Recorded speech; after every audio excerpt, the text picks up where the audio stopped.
Hello, Prashant. How are you? Very well. Good to see you, Sallyann. I know it's been forever. And first of all, I want to just say thank you for being a lovely human.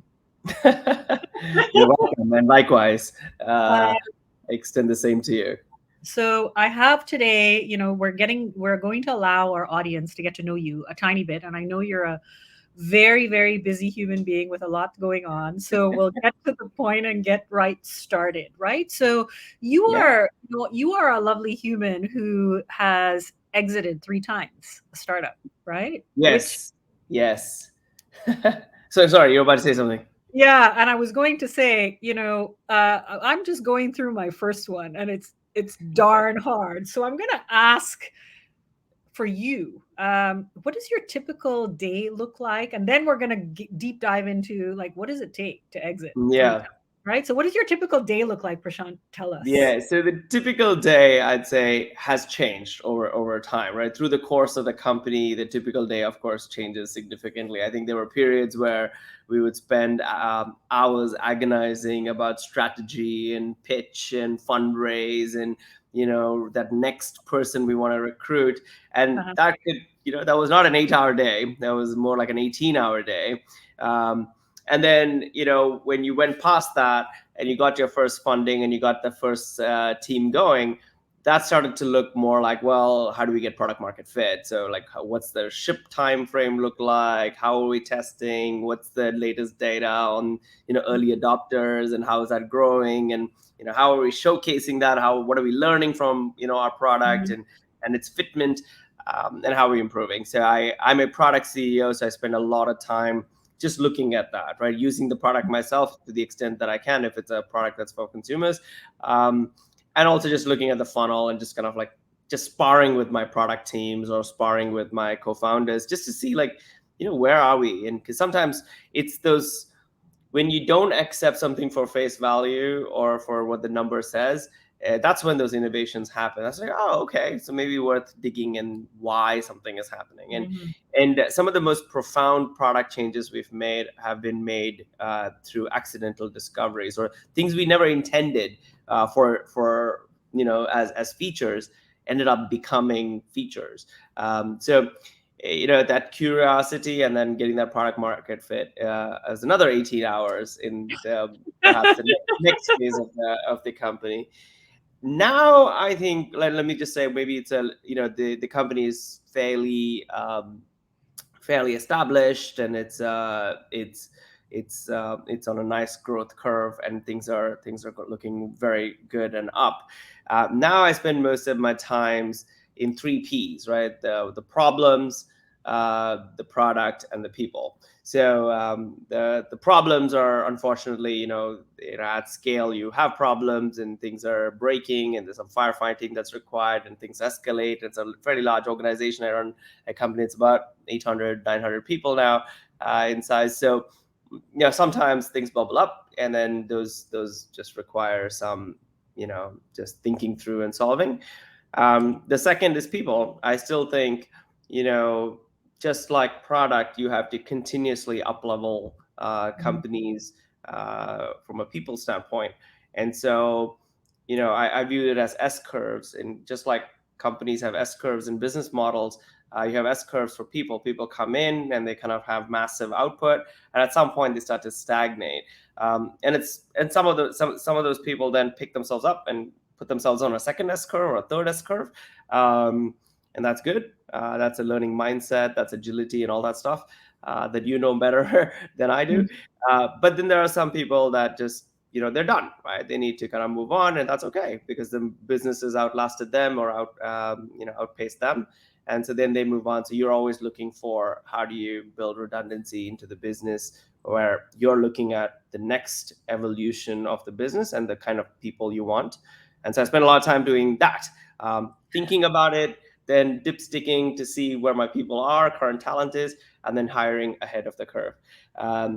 And the third is product. Of course, the minute you stop innovating on product or changing the product mix is when you stop, existing, and then it's a decline from Mhm. that. So that's the third area I spend a lot of my time. So, and now, yeah, it's not 18 hours anymore. I think now it's probably more like 10. with weekends. It used to be 18 without weekends, and now it's 10 with. So you can say I'm getting fat and happy about where Oh, that things is are. incredible. That is incredible. Can I tell you something? I love the S curve of people. Like, I love the way that you said that because you're absolutely right in terms of learning agility. Some Yeah. people get it and some people don't get it. I'm going to ask you this question. Did you know going into all three of your startups that you were going to exit at some point? Did you build to exit? No, I think companies that start off, with an exit in mind, never quite get off the ground, right? It's Mhm, almost like if you goal seek to something, you never get there.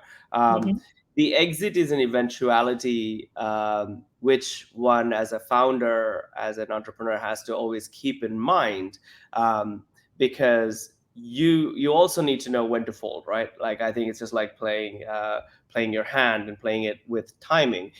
So you should know when to fold, and you should know when to kind of stay in the game.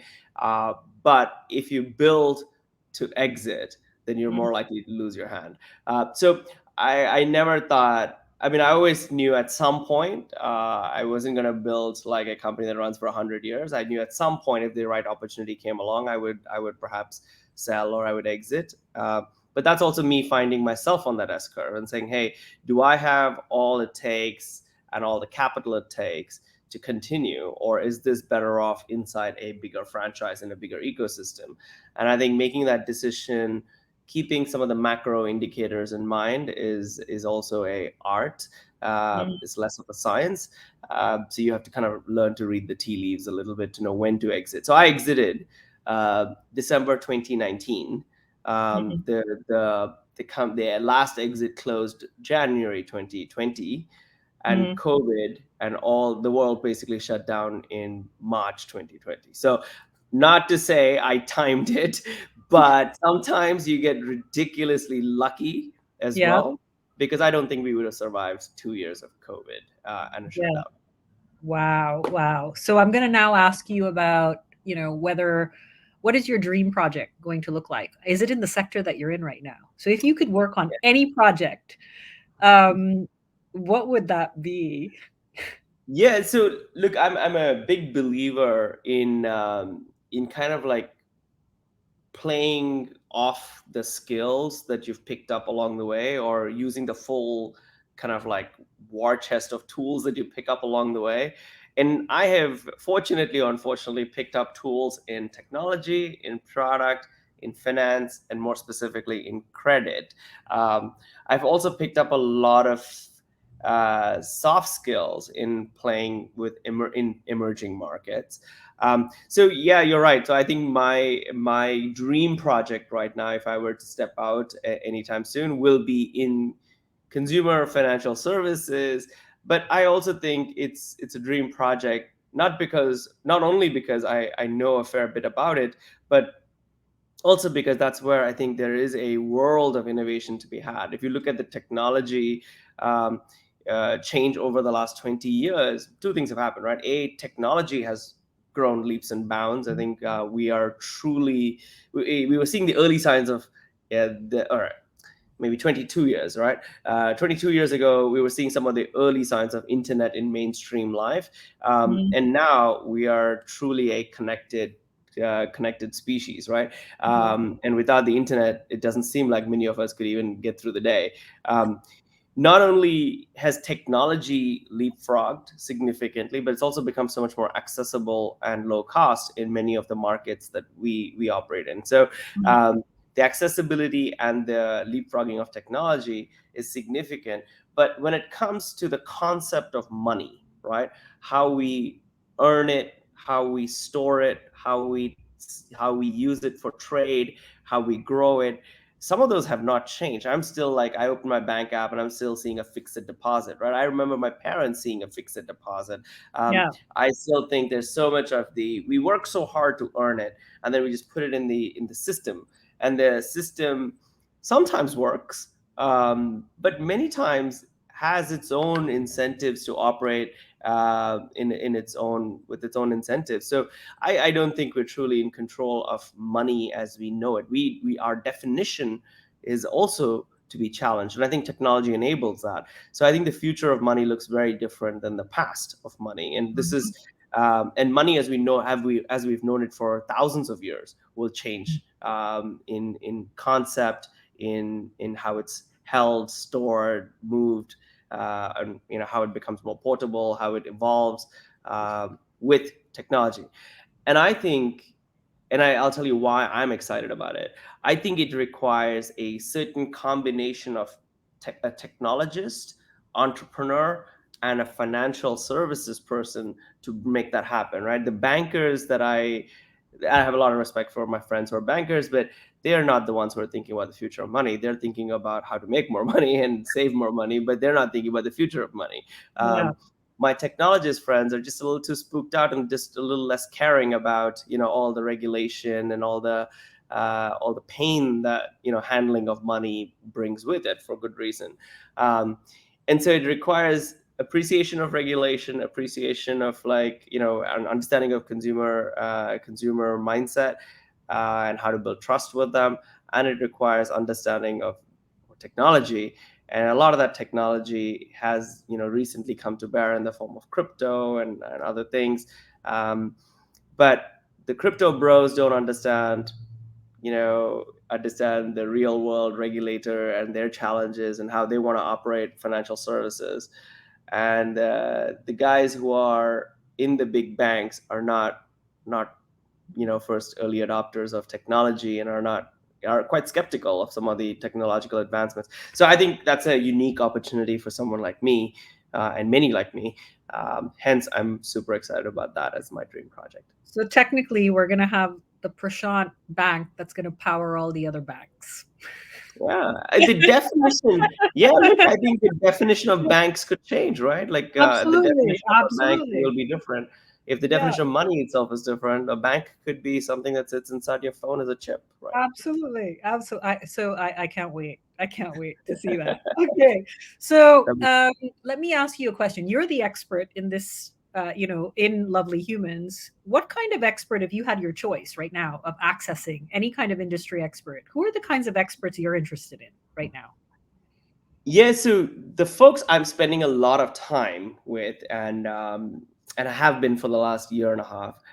There's this world of people who are, let's just say, crypto bros, right, or crypto friends, I should say. And Hold on, crypto pals, Prashant, not crypto bros. pals, yes, yes, crypto pals. That's why I was like trying to find the right gender neutral way of saying that. But Yeah. anyway, so I've been spending a lot of time with them, and I think what I'm learning a ton from them, right? Because I think they are truly pushing the boundary of like what can be done, right?